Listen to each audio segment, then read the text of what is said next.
This second half of Chapter 1, I would like to introduce some of the benefits of regular exercise, and we'll talk more about these later, and also mention some of the risks with physical exercise and with exercise testing.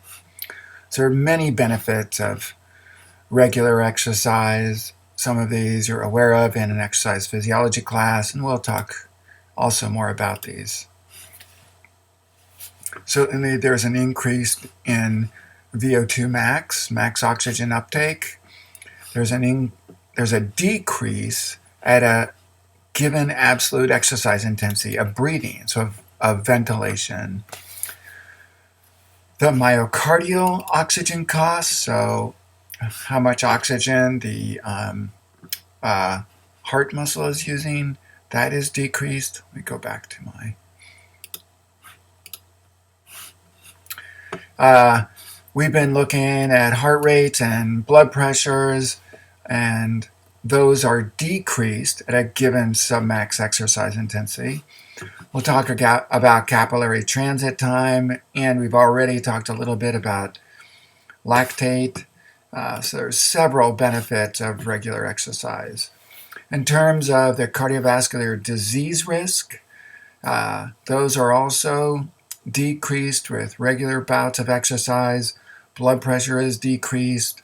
There's lower amounts of serum triglycerides, so fats in the blood, total fat. For those that are diabetic or close to being diabetic, there's a reduced insulin need, so a greater glucose tolerance. I mean, that's amazing.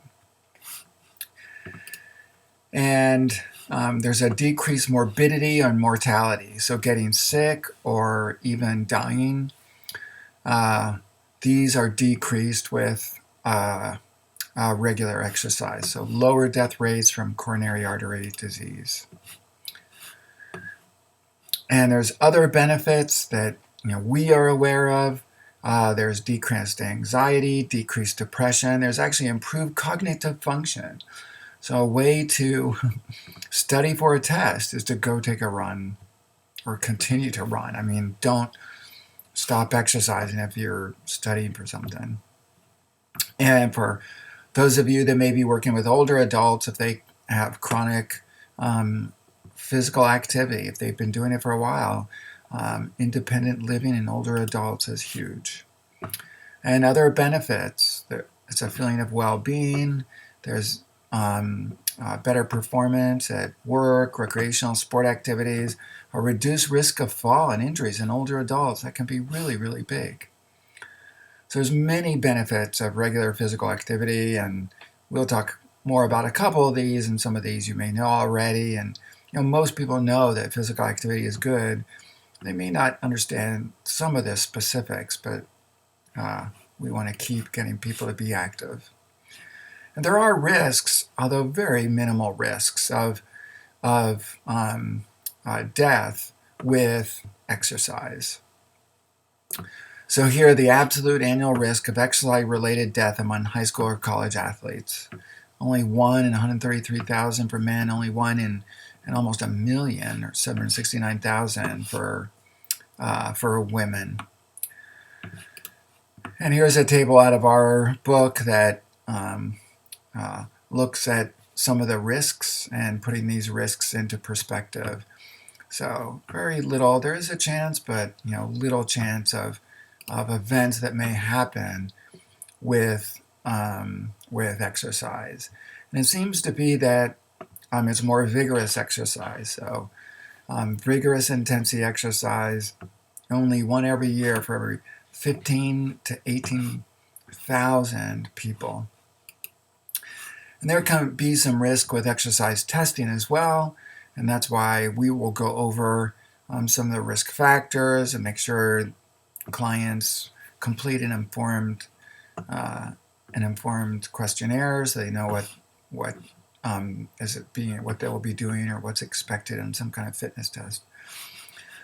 But here the data show there's maybe 6 cardiac events per 10,000.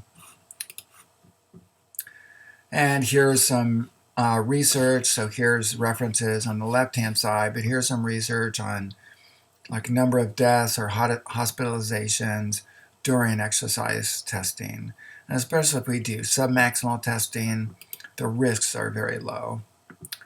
For some of you that may be interested more in cardiac rehabilitation, again, the complications are very low. So mortality rate appears to be 6 times higher if it's facilities without the ability to successfully manage cardiac arrest.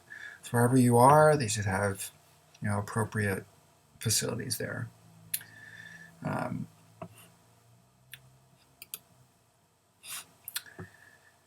So we as healthcare professionals should know the pathological conditions. We'll talk a little bit about that, and the exercise-related events in children and adults, and how to properly evaluate those. And we just need to be aware of this.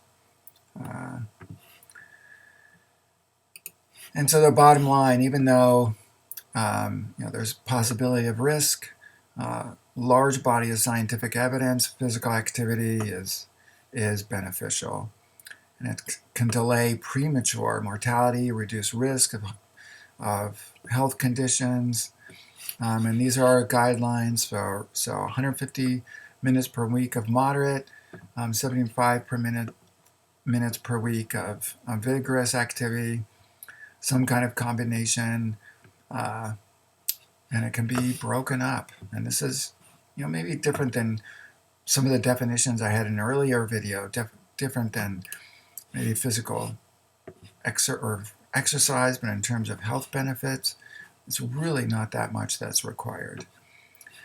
And even though the risks associated with exercise can increase, especially with vigorous, the benefits substantially outweigh these risks. And if we can get people to regularly exercise, those risks are even less. And according to ACSM and the American Heart Association, physicians should not overestimate the risks of exercise, because the benefits of habitual physical activity substantially outweigh the risks. So this was a short video on the second half of Chapter 1, and more of an introduction to the ACSM guidelines for exercise testing and program design.